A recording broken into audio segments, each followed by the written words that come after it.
சரவண ஜோதியே நமோ நம. வாழ்க வையகம், வாழ்க வளமுடன். அனைத்து தமிழ் நெஞ்சங்களுக்கும் கனிவான வணக்கங்கள்.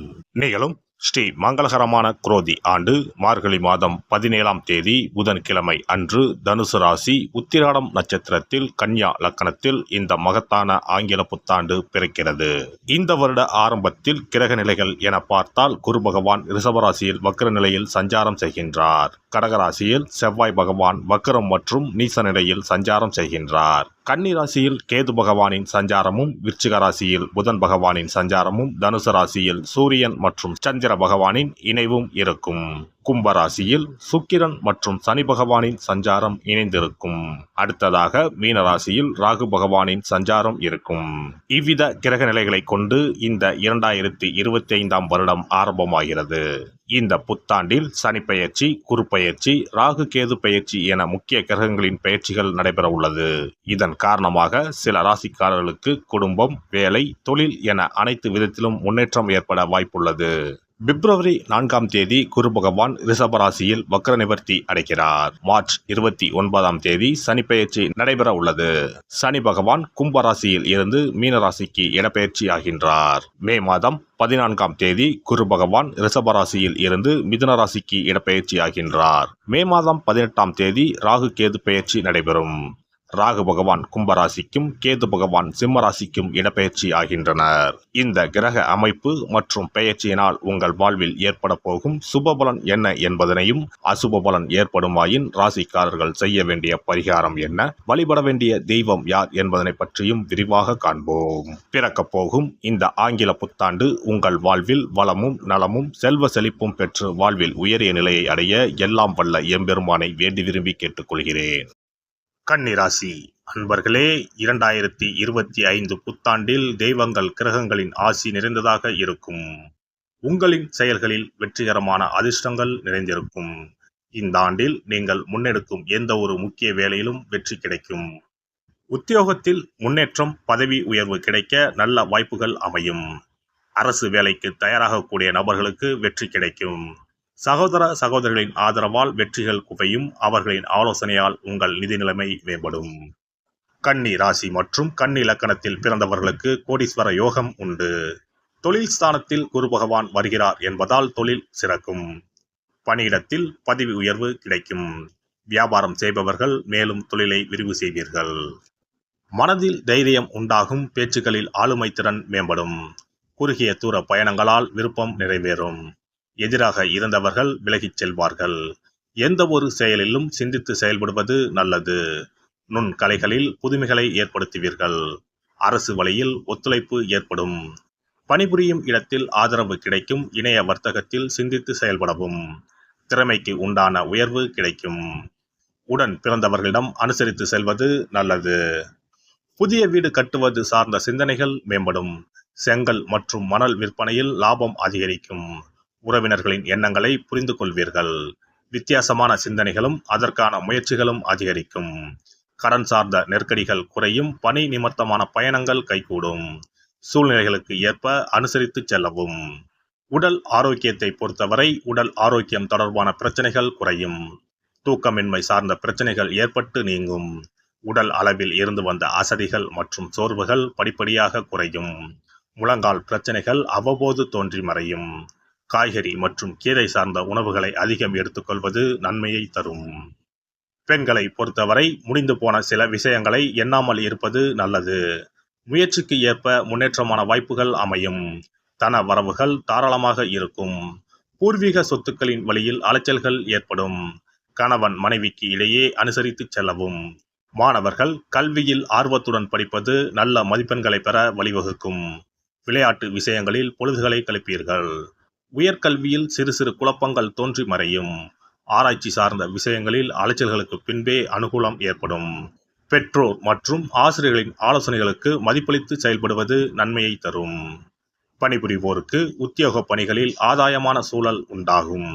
முயற்சிக்கு ஏற்ப வருவாய் உயர்வு அமையும். உபரி வருமான முயற்சிகள் கைகூடி வரும்.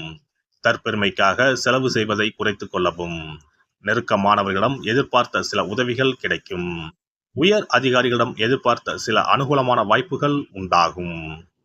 வியாபாரிகளை பொறுத்தவரை வியாபார பணிகளில் சற்று பொறுமையுடன் செயல்படவும். கொடுக்கல் வாங்கலில் கவனம் வேண்டும். வாடிக்கையாளர்களின் வழியில் அனுசரித்து செல்வதன் மூலம் ஆதாயத்தை மேம்படுத்த முடியும். அபிவிருத்திக்கான செயல்களில் ஆலோசனை பெற்று மேற்கொள்ளவும். இடமாற்ற சிந்தனைகள் மனதளவில் மேம்படும்.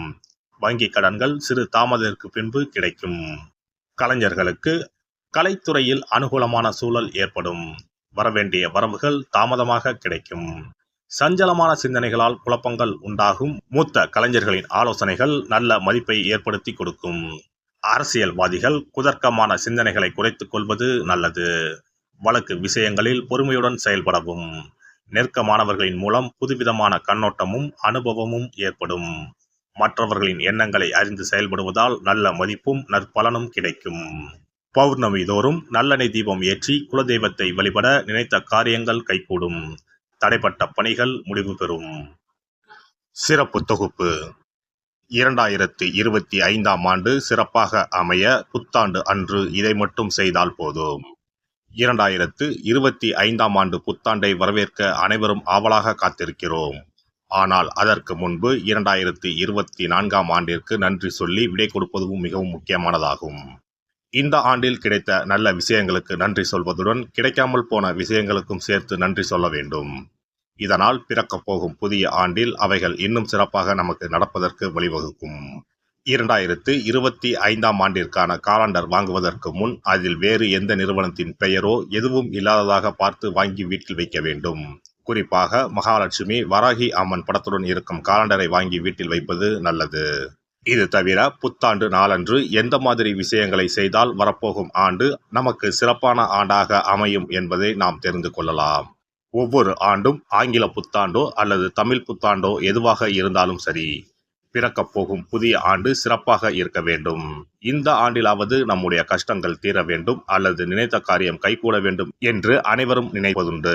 ஆண்டு முழுவதும் நல்லபடியாக அமைய புத்தாண்டு அன்று நாம் சில விஷயங்களை மேற்கொள்ள வேண்டியது ரொம்ப முக்கியம். இதனால் புதிய ஆண்டு உங்களுக்கு ஆரோக்கியம், சந்தோஷம், செல்வ வளம் நிறைந்த ஆண்டாக அமையும். புத்தாண்டு அன்று காலையில் எழுந்தவுடனேயே நாம் குளித்து விடுவோம். அப்படி நாம் குளிப்பதற்கு முன் குளிக்கின்ற நீரில் 3 முக்கியமான பொருட்களை சேர்ப்பது மிகவும் நல்லது. அந்த தண்ணீரில் முதலில் சிறிது கல்லுப்பை சேர்க்க வேண்டும். கல்லுப்பு நமக்கு இருக்கும் கண் திருஷ்டி, எதிர்மறை ஆற்றல்கள் ஆகியவற்றை அகற்றிவிடும். அடுத்ததாக சிறிது மஞ்சள் தூளை அதில் சேர்க்க வேண்டும். இதுவும் எதிர்மறை ஆற்றல்களை நீக்கி வாழ்வில் மங்களங்களை நிறைய செய்யும்.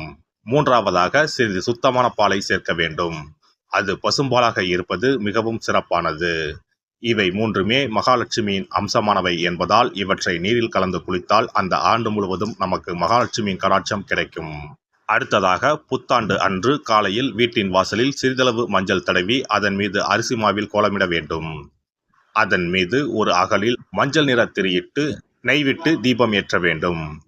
அதற்கு பிறகு வீட்டிற்குள் நல்லெண்ணெய் தீபம் ஏற்றி அன்னாசி பூ நறுமணம் கொண்ட ஊதுபத்தியை ஏற்றி வைத்து வழிபட வேண்டும். இந்த ஆண்டில் வராகி அம்மனை வழிபடுவது சிறப்பானது. இதனால் வெற்றிகளும் மகிழ்ச்சிகளும் கூடும். அதேபோல் புத்தாண்டு அன்று இரவு 9 மணிக்குள் சில முக்கியமான பொருட்களை வீட்டின் பூஜை அறையில் வாங்கி வைத்து வழிபடுவதால் வீட்டின் பொருளாதாரத்தை அதிகரிக்க செய்யும். ராகு காலம், யமகண்டம் இல்லாத நேரம் புதிதாக தேங்காய் ஒன்றை வாங்கி வீட்டின் பூஜை அறையில் வைத்து வழிபட வேண்டும்.